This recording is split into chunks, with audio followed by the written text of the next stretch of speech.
afternoon, everybody. Welcome to our webinar this afternoon, the third in our Green Careers and Sustainability Month. Welcome to those that are joining us in Australia, but also we extend a warm welcome to those who may also be joining us from overseas, internationally. Just before we get underway today, I'd just like to make an acknowledgement of country. So I'd like to pay my respects to the traditional custodians of the lands on which we live and work, and also to the traditional custodians of the lands and waters which we visit upon our work. I'd like to acknowledge that this afternoon I'm hosting this webinar from the lands of the Whadjuk people of the Noongar Nation, and I'd like to pay my respects to their elders past and present, and extend that respect to any Aboriginal or Torres Strait Islander peoples who are joining us this afternoon. Just a little bit of housekeeping before we get underway, just to let you know that this session is being recorded. If you do experience any technical issues over the course of the next hour, we would advise you in the first instance to try refreshing your screen. If that doesn't work, you can log out and come back in through the Eventbrite link that you have been provided, which is attached to your ticket.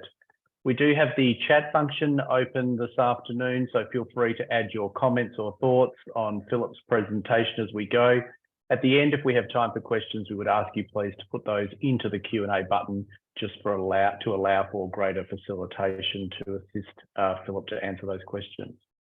As I said, this is the third webinar in our Green Careers and Sustainability Month series. We have one more webinar next week to wrap up the month, and that is being presented to us by Professor Stuart Carr from New Zealand, and he'll be talking about decent work, sustainable livelihoods and well-being.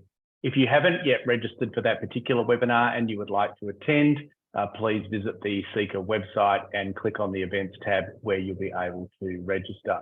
Like with all of the webinars to date, that webinar is free as this month is being sponsored by Seeker.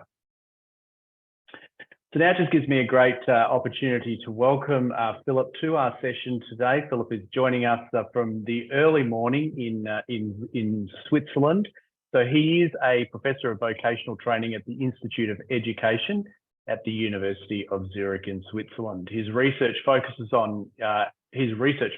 includes the international comparative approaches of vocational education and training and further education, and the philosophy and history of vocational education and quality assurance and evaluation.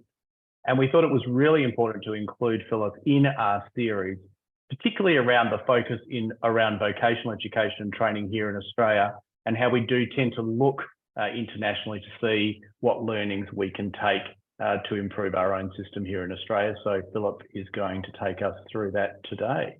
So I'm going to stop sharing my screen and I'm going to welcome Philip. Yes, good afternoon, everybody. I'm very honored to be a member of this webinar, and I will present, as I was told, about green economy and greenwashing and what does this mean related to vocational education and training. And for this, I would like to share my screen. I'll do this just now. Let me see if it is working. Yes.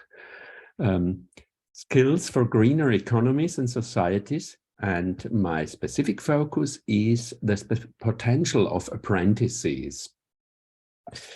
Now, we have 5 points in this introduction. I was just bringing in the word greenwashing or greenification, and I will explain it a bit what I'm meaning and what the meaning is of these terms, and I will afterwards then work with these terms related to vocational education and training, and also asking the question, is it possible for learners, for apprentices to really acquire sustainable skills, green skills? I will have a look at policy papers in Europe mainly, but also in other countries. And this is the first part. Then I will come to the apprentices as greeners. This is I would say, my key message, that in this debate, we should have a focus or a stronger focus on the participation of the learners, on the participation of the apprentices. my conclusion will be that apprenticeships is a suitable model to foster or to strengthen green skills, to strengthen green knowledge related to the learning environment and relearning related also to the society. So let us start. You always, I think you also are sometimes in hotels, and it is for me striking how often towels are also accompanied by such messages like what to save the planet. And it means in effect really that the towels, you shouldn't just waste the towels, but you should use them several times. This is one example what happened in the last years, or in the last 10 or 20 years. I don't know how long this is also the tradition in your country. And it is one of the very simple elements of showing that really also the perspective of greenification is going on. That means that some firms, some hotels in this case, but some other places are also asking for reducing waste, for reducing also habitudes which are more or less perhaps wasting or extending things which could be avoided. But there is also another perspective, that is the one of greenwashing.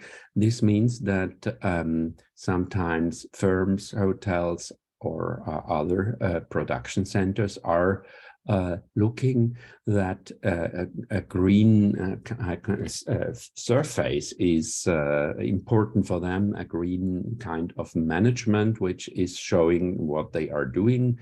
And a critical appraisal would be that it is in order to avoid important reforms and being away from discussions about also technical issues and structures, there is sometimes a shift just towards incentives and market-based instruments.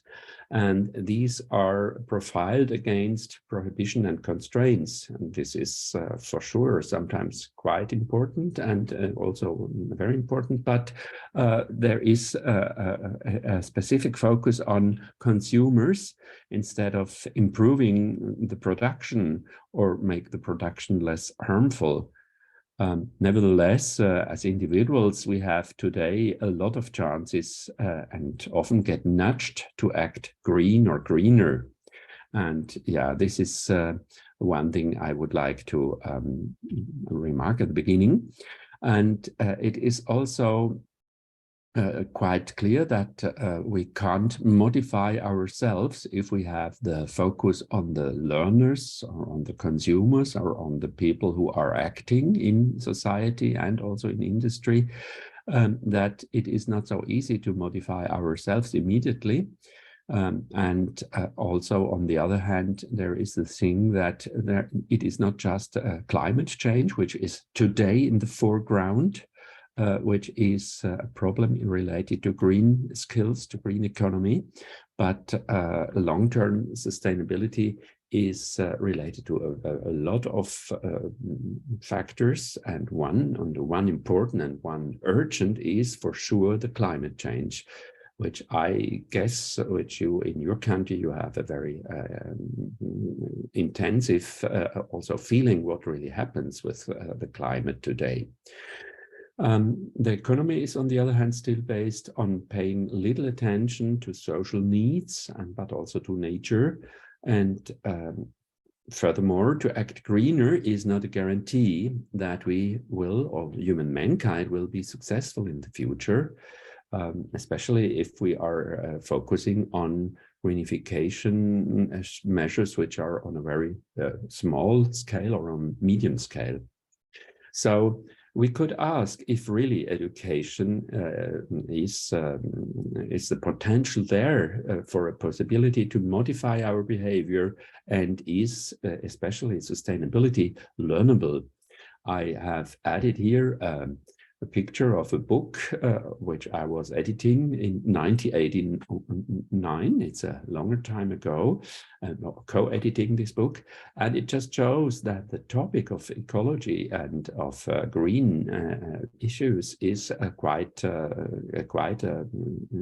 now is existing some years already, and for sure the Brundtland Commission in 1987, the definition of sustainability was a very important step, really, to make people more aware of this green issues and the importance of green, of acting green. And I'm sure you have also noticed that the UN has developed some sustainable development goals, 17 all in all. And these sustainable development goals, for one important element is as well the sustainability. And the definition is, while safeguarding Earth's systems on which the welfare of current and future generations depend. This is the main issue related to green acting.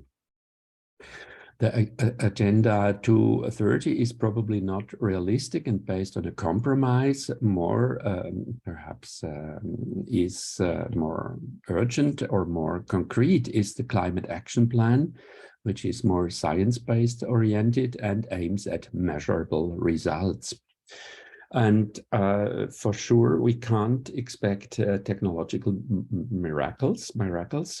And so in one book, I have also here a copy, The Wizard and the Prophet. These are a bit the two positions in this field.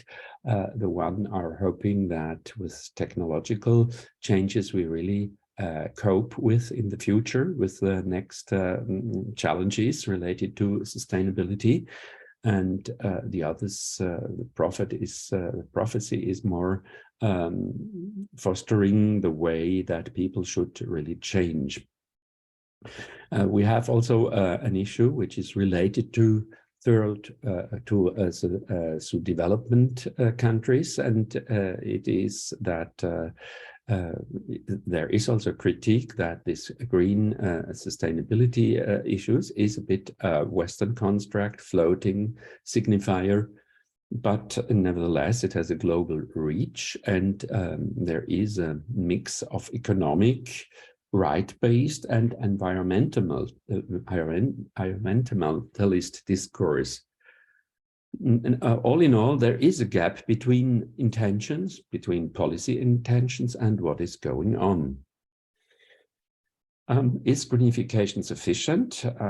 If we ask this Greta question, we have an answer which is a bit mobilizing our feelings, but also should mobilize our actions. That is that she is saying that our house is on fire and I want you to panic, I want you to act. What is also a voice of a younger generation who is urging that we really should be aware of this, what is happening in these times, and the house is on fire. And if we see what Anthropocene researchers are saying us, that is some kind of a hockey stick graph that the population is raising since the 50s massively. And this has also effects in different fields, but not also population is raising, but also other measures are going up. Carbon dioxide, the decarbonization as a really great issue, nitrocene, surface temperature, ocean acidification, but it's also shrimp aquaculture, terrestrial biosphere degradation, all gives all in all a bit the same picture, this hockey stick graph. Also fertilizer consumption, telecommunications, water use, paper production. So This is the context in which apprenticeships should develop or should evolve, or the vocational education and training. That is the short acronym is VET. We use it in Europe like this, and I think in your country as well. Apprenticeships are included in this kind of context. Apprenticeships as part of the production. They stay between education and production.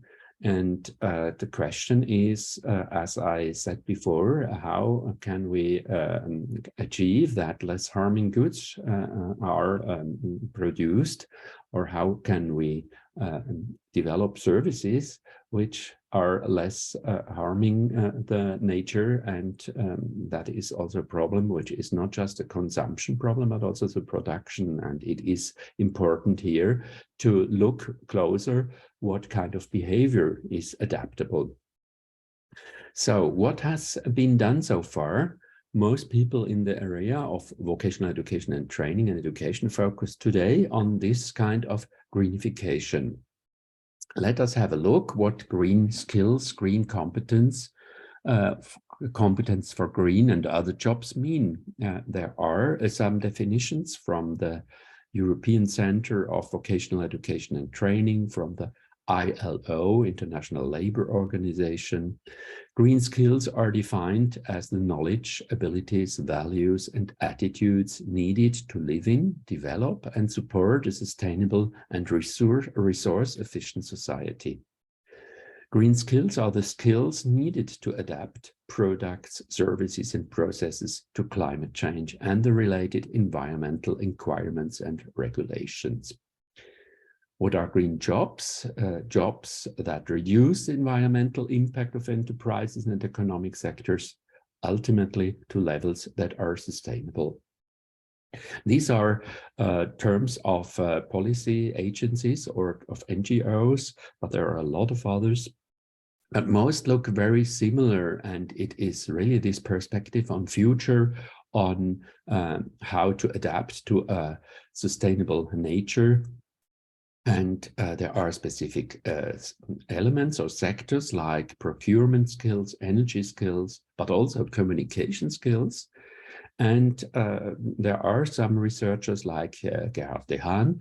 They say green skills or green sustainable competencies are really more or less general competencies. Green competencies are the ability to use language, the ability to use technology, the ability to have a forward-looking perspective, and so on.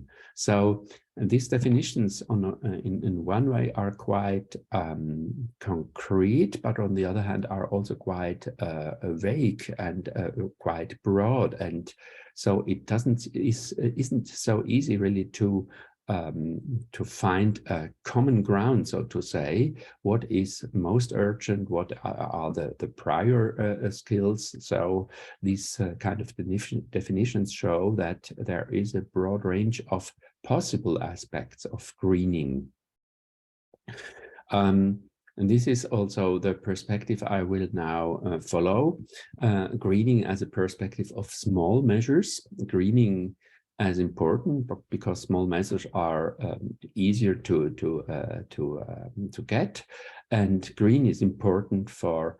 On the other hand, also, if we have a look in the field of vocational education and training, for a new prestige of vocational education and training. To appear green means to attract attention, to attract learners. Green is also a selling factor. Green is also an incentive for modernizing vocational education and training. And defining green skills is also identifying green skill gaps. Green skills have to be learned through vocational education and training and apprenticeships. So the perspective I would like to develop is really that green skills are learnable, are also teachable. And that is why we have a look now what greening and green skills in vocational training means. Let us have a look at also advertisement. This is an example from the UK. Green apprenticeships are as a strategy to make professions again attractive, for example, in farming and agriculture. These are professions which are not so popular anymore in Europe or in other countries, but are nevertheless for sure quite important in our discussion if we have this kind of talk about greening society, greening the economy. So greening could be a way to make professions more attractive, and also to really foster these aspects. How can we help to develop a greener agriculture? Prestige of apprenticeships, also a UK example, is also to work with celebrities, as it has been done in the UK, for example, Jamie Oliver, quite a popular cook in Europe, I don't know if this is the case also in your country, who has really learned cooking from the bottom up, and is also having also a perspective that also green or sustainable food preparation, food waste and things like that are also related to a good kind of cooking, and Stella McCartney and others. So the prestige of apprenticeships, there is also perhaps a critical note that perhaps it is also a kind of greenification or a greenwashing, an element of greenwashing, including in this kind of making apprenticeships appear greener. But nevertheless, I think this kind of advertisements also show that greening is an issue and should be also an issue. Greenification as a marketing strategy. Apprenticeships also in construction feature lessons identifying the latest sustainable materials. This is an example where I think from your country, and which is also by Zoom organized, and the aim is to avoid waste, and aims like how to comply with energy efficiency or installing zero carbon buildings. These are elements which are mentioned or described in this element, and this for sure is also to make this kind of apprenticeship offer more marketable, and also more getting more access and getting more clicks. In Germany or in Europe, greenification is also defined as a strategy to modernize vocational education and training. To discuss and to develop between experts in the field of vocational education and training, how to contribute to make the curricula, the syllabi greener, sustainability. How can trainers as key actors in vocational educations try to act greener, and how to implement modernized standard vocational training positions so that environmental protection and sustainability is more, as it is today, in the foreground. As I said, also in manuals and in policy papers for greening, green issues are tackled. And one is, this is an example from Switzerland, orientation for instructors and vocational education and training teachers to aim at sustainability and to see sustainability as a cross-sectional task, including environmental and also economic and social aspects. So tools are offered which could support trainers, but also teachers in offering VET courses and VET practices.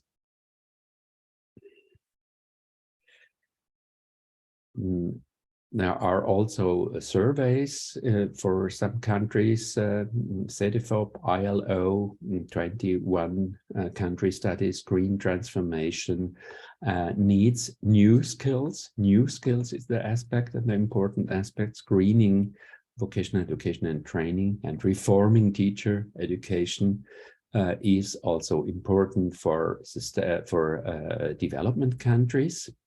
And that is also a perspective also forwarded in East Asian parts of the world, Vietnam and Asia, education and the greening of economies. So green skills also trying to allow, especially the carbon economy. That is also an approach which is also discussed in your country especially.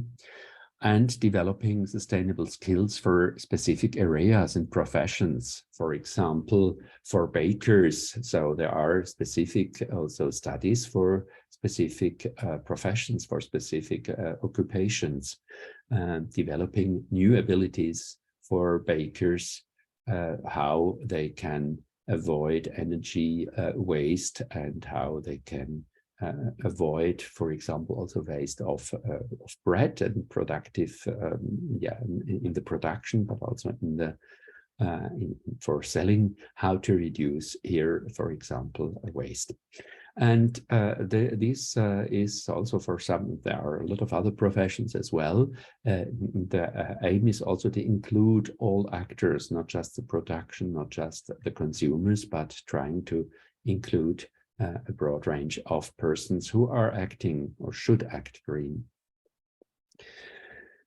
So the reforms and greening vocational education and training, there are some papers since a longer period which are aiming at trying to develop a greener economy through apprenticeships, and that's why apprenticeships get a prominent role, rethinking apprenticeships. Transition for a green economy requires, as in UK is said, new skills emerge in energy efficiency market, and apprenticeships are a new field which is, for example, in constructing solar panels. This leads to new kind of apprenticeships. Stronger implementation of green skills in the secondary 2 level. This is not just for in primary schools or at universities and high schools, but also really in the field of vocational education and training. And some authors, like also a person from Griffiths, from Mrs. Pavlova, she is also fostering generic green skills, also in order to enrich employability. And this is also said in German reports on green skills, sustainable oriented education, that the green skills are often unconnected, and that is why, while they are unconnected, they are not so efficient, and that's why green skills should be not just sector-wise organized, but included in national strategies. It is should be also a common task, and that's why national skills should be involved in. Yeah, let me go to the next slide.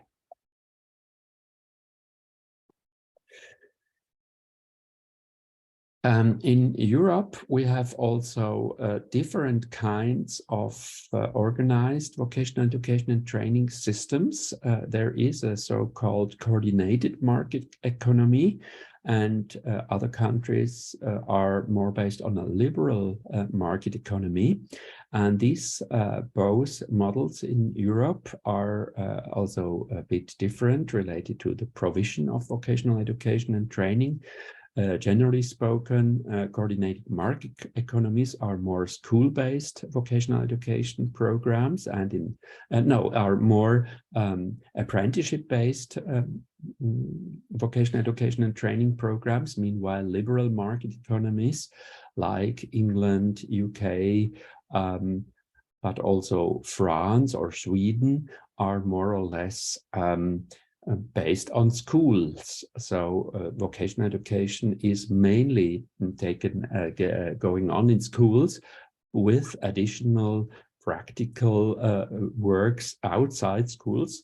And in coordinated market economies like Germany, Switzerland, Austria, Denmark, there is more or less the firm-based approach in the focus. The apprenticeships are mainly based and vocational education is mainly based in the firms, and 4 days, a regular apprenticeship is 3 to 4 days. A youngster is working in or learning in a firm, and 1 or 2 days in schools. So this is the so-called dual apprenticeship, dual in the sense that school and the workplace are 2 important learning sites. So in both, I would say both regions, coordinated market economies, liberal market economies, it is a bit different how green skills can be implemented. Greening in the US, it's again a bit different. They have often no kind of apprenticeships or not so much developed vocational education programs. But nevertheless, also there some innovative programs exist.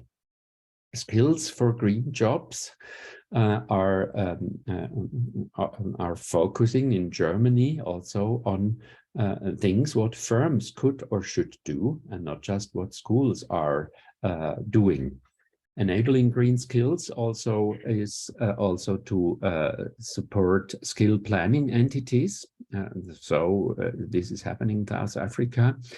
And again, in Germany, one aspect is also to develop transferable modules, which are green skills, which are not so sector specific or occupationally specific, but should or could be developed for several surroundings and learning sites, and also production parts in the, for example, in the steel industry. So there has been developed a European framework for green skills. So as we see, there are a lot of initiatives and a lot of ideas to foster greening and green skills. I would also mention the European Alliance for Apprenticeship, for example, which is an alliance which is also trying to combine green skills and digitalization. And sustainability and digitalization, and is also trying to develop some examples. Green skills are rather acted than learned. That's why the cooperation with small and medium enterprises, for example, in coordinated market economies is seen as important. So green skills is a common also aim and a common task. So that's why also cooperation is a very important element. There are also, however, some studies which are a bit critical or skeptical what really can be done with such a green skill perspective. For example, Vona and others say in their empirical study that green skills are really highly demanding if we take it really serious.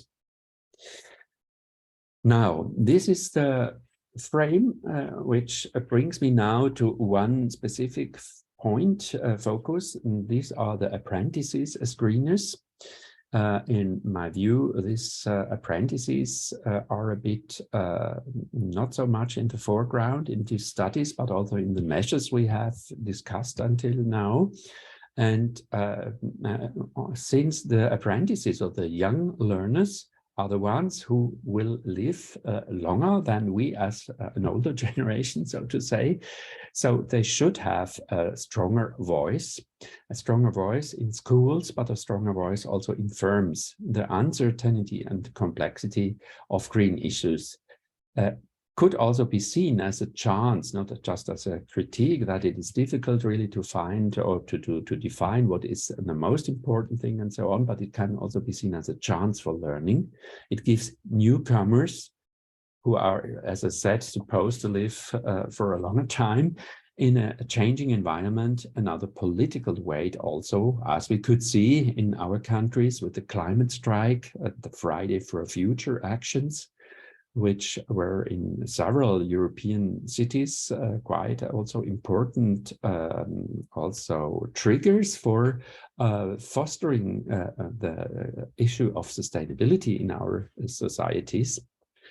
And what is the thing I would strengthen is the participatory dimension, and which should be also combined with the competence-based approach. The participatory dimension means that the learners, they can develop initiatives, they can also try to establish specific issues related to greenification.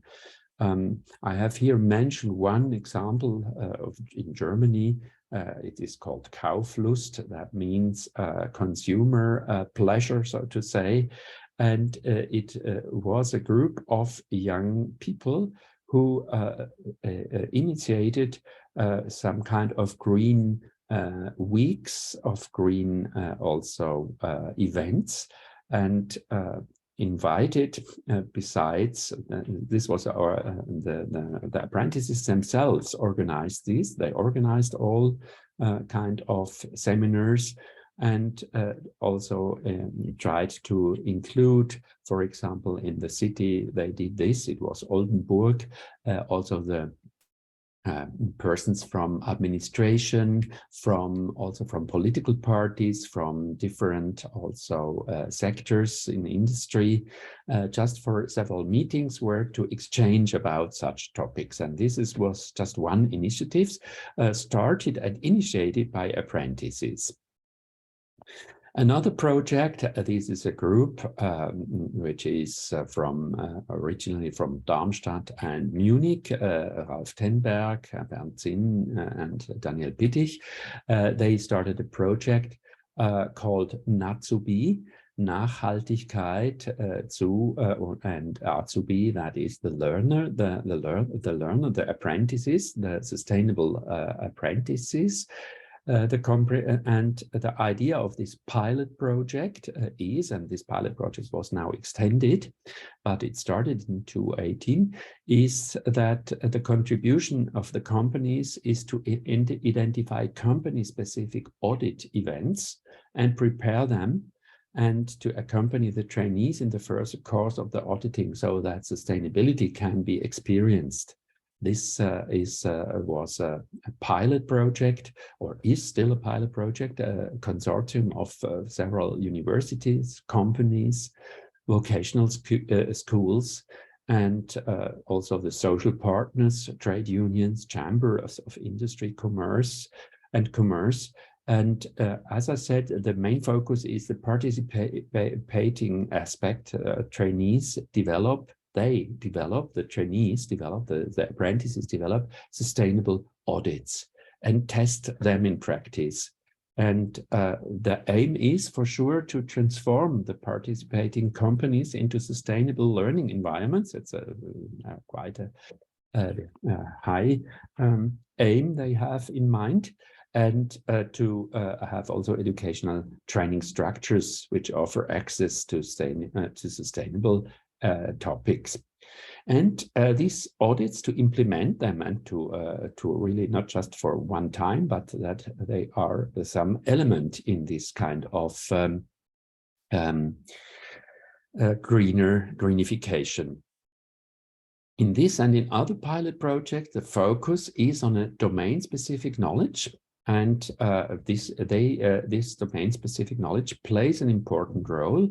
And the two learning sites, firms and schools, both play a role. This means that also schools should be also part or integrated in such a kind of audits. So in the foreground, however, is the learners, and they have an important role as auditors who assess the change which has been triggered. So the focus here in this slide is the apprenticeship countries, and has been done in Germany, Switzerland, and Austria is really to try to make the syllabi greener, to implement new skills and define these green competencies for all apprentices. And so, for example, in Switzerland, clean tech, including in a syllabi in all 230 training regulations, topics like renewable material, energies, efficiency, water management, eliminating waste. So these apprenticeships are play an important or should play an important role in the landscape of a green transition. And this is one of the possibilities, especially in the CME countries, in Germany, Switzerland, called it Austria, or called the German DACH countries, a role. And it is in a way nevertheless surprising that, for example, in VET 230 in Switzerland, that is also a program looking for the future of vocational education and training and apprenticeships, the apprenticeship topic is not so much stressed, the green issue is not so much stressed as we would expect after talking about these things. So I would like to come to an end of my presentation and stressing a bit the strength in promoting a green transition in an apprenticeship model. That is, in one thing, the nature of the skills of young people. Vocational and general competencies can be combined, and this is, as we have seen, because green issues are very broad and have very different elements. This is could be an advantage. That there are more than one learning site. It is not just the school and not just the firm, but it is the combination of both learning sites, which is an opportunity. The engagement of a multitude of cooperating actors, also this is very important. Green issues are issues which we should tackle together. It's not just one agency or one person who can change things. And the didactical and pedagogical advantage towards an orientation towards professions. This is also a chance for developing greenification. And in our countries, we must say, and perhaps also in others as well, there is also a public support for dual apprenticeship, and that we really should also take this chance for really doing something. Looking to the future, vocational education and training should be significantly greener. This demand is unlikely to be disputed. However, it is difficult to determine what this should mean in concrete terms, as we have seen, more ecologically oriented or more action-oriented teaching, learning, or simply more general education. My paper highlighted one point of view. Despite the many uncertainties, the focus should be more on the actions of the learners in the company. In other words, it is above all the companies, large companies and small and medium companies, that are called upon to create the appropriate framework so that learners can continue to green the company and the production. So let me conclude with one word: act in such a way that the effects of your actions are compatible with the permanence of real human life on Earth. This should be more or less the guideline for a lot of things which should or could be done or have been done in the past and in the future. Thank you for your attention.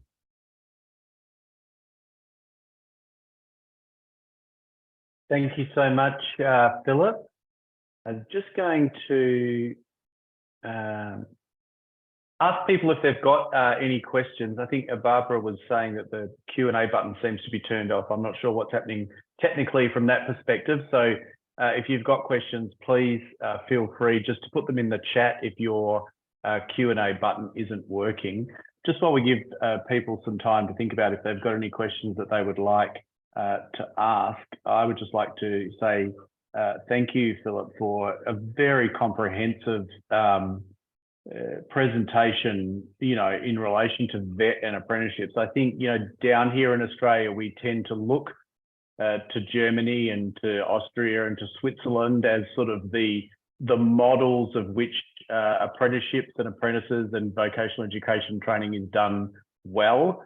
And so I know there's a lot of attention on that, but I think it was also very interesting to hear you say that despite I think probably despite those three countries, potentially leading the world in vocational education training and apprenticeships, there's still a long way to go in this whole greening situation.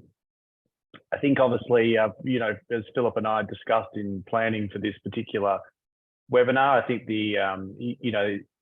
down here in Australia, we are obviously now with a change of government starting to have a much greater focus, obviously, with the announcement of 10,000 new energy apprenticeships as part of the new government's push towards trying to increase apprenticeships, not only across the board, but in what they're calling these new energy areas. And so that's sort of the development of training pathways for clean energy industry roles. And so it's definitely on the move, here as well. So, which is, exciting and very much needed. What, if I can ask you, Philip, just before we, oh, here we go. Barbara does have a question, so that's great. So she's asking you, Philip, can you tell us anything about green capabilities that have been identified?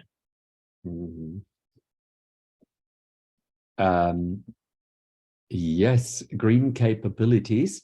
I'm not sure if Barbara is mentioning or looking at the capability approach, which is one which is also, I would say, asking what are the capabilities of, in my case, or in the Swiss case, of the learners.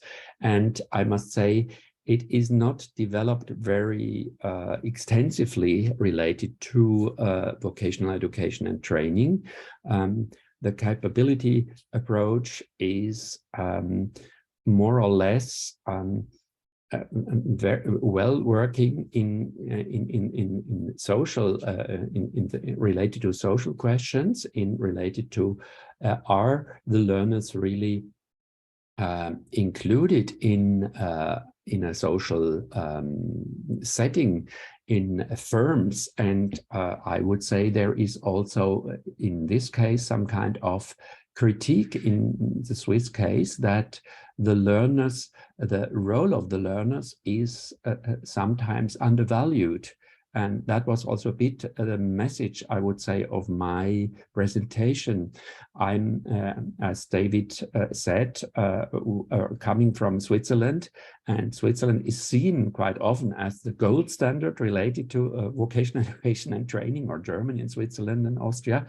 But my perspective, I'm a researcher, and also is also to have a bit a critical view on this. And I think there are really some challenges in the world which are not really, or the potential really to develop here more and better capacity skills is not really taken serious enough until today. So there is a lot of potential really to develop more capabilities related to green skills. And this is perhaps a very general answer. If we look closer to some specific professions, I would perhaps be a bit less critical. I would say, okay, there are some fields, I would say, for example, in service industries, there are some, also attempts to define or to get closer to capabilities in certain professions. But the general answer would be, I think it is not very much developed, really, the capability approach related to certain skills which are needed, or certain competence which are needed in certain professions. I'm not sure if I got the point Barbara was asking me, but otherwise, no, that's okay. But Barbara's just followed up with a comment, Philip. It says that she's saying that it sounds like apprentices' skills aren't clearly identified and therefore communicated and valued. Would you think that would be a fair statement? Yeah, I think this is really a fair statement. Perhaps other colleagues of mine would be a bit shocked about my agreement, I would say. But I think it is really like this, that a lot of things are not really defined or clearly defined, and especially when it comes to greenification and things like that. There is a framework which is defining competencies in a very, very broad sense, and this is in a way helpful because in different firms, different skills are needed at a first glance, but learning an apprenticeship means also to get a full picture at the end of skills and competencies. And this is also the problem of some firms which offer only a few skills, and how to, and that's why the skills sometimes, or the competencies, are defined in a broader sense. And this is for sure helps to cover, so to say, different competencies, affordances, but they are not always, I would say, deep enough, or they are only firm specific sometimes, and not really. And that's why the green issue is a bit underestimated or undervalued in this perspective. And probably one more final question from me, Philip, is that down here in Australia in particular, you know, like as the labour market is starting to change and to move, and as we are starting to move into a more sort of sustainability focused labour market, and industries are starting to change, vocational education and training and apprenticeships are sort of seen as that vehicle for upskilling and reskilling existing workers in the labour market. Would that be the same in Switzerland and Germany and Austria? I think perhaps our systems are a bit, sorry to say that, are a bit saturated. They are a bit, in some way, also conservative. It seems to work. All things are going on. And that's why this perspective, I think this is a very fresh perspective you are bringing in. And it is a good idea really to say, yeah, we should trying to upskill with green issues. This is an opportunity to make things greener and so on. And this perspective is, I'm a bit missing this perspective, and what I'm doing is perhaps also try to convince politicians and people really to look closer to that, exactly to that issue, because my impression is really it is a chance to revalue apprenticeships and to but the case is in Switzerland the apprenticeships are still very, very popular, and a big range of young people are choosing such apprenticeships, and that's why perhaps the need or the urgency to reform exactly also in this perspective is not so, for the moment, I hope this changes, but for the moment is not so strongly developed as it could be or should be. And I think just before we close, Philip, Georgina in the chat has made an interesting comment. I think it picks up on the notion of the audit as well. And she was saying that she has a son who's in a second year building carpentry apprenticeship, and they were talking about he was saying the huge potential that apprentices have to educate employers about sustainable practices. And I think that feeds into, you know, what you were talking about the audit. And I think, you know, to Georgina's point, I'm not sure that that's actually done terribly well in Australia, and that's probably something that we could actually learn from, I think. It is also the issue that democratization in firms or participation should be also a very important issue, exactly related also to firms, to green issues. And also in schools, the initiative of the learners could be also have more attention from policy side. Well, I'm conscious of time, and I'm conscious that it's nearing 6 o'clock on the eastern seaboard here in Australia. So I think, and Philip, you might need to go and get an extra cup of tea, coffee, or have some breakfast, because it's been an early start for you as well, starting at 7. So on behalf of the Career Industry Council, I'd like to thank you for getting up early and for really sharing what I think has been a really insightful webinar with us, and a really important inclusion in our Green Careers and Sustainability Month series. So thank you very much. We really appreciate it. For those people that have joined us today, thank you very much. We hope you found it as interesting as I found it anyway. And as I said at the start, if you've not signed up to join us for our last webinar, that's on next Wednesday. Visit the Seeker website, click on the events tab, and you can join. So good evening to everybody on the eastern seaboard in Australia. If you're on the west coast, still a couple of hours left of the working day. And Philip, have a wonderful day, and thank you again for your presentation. Thank you very much for the opportunity you gave me to present my studies and thoughts for today. It's our pleasure. Goodbye. Okay, bye-bye.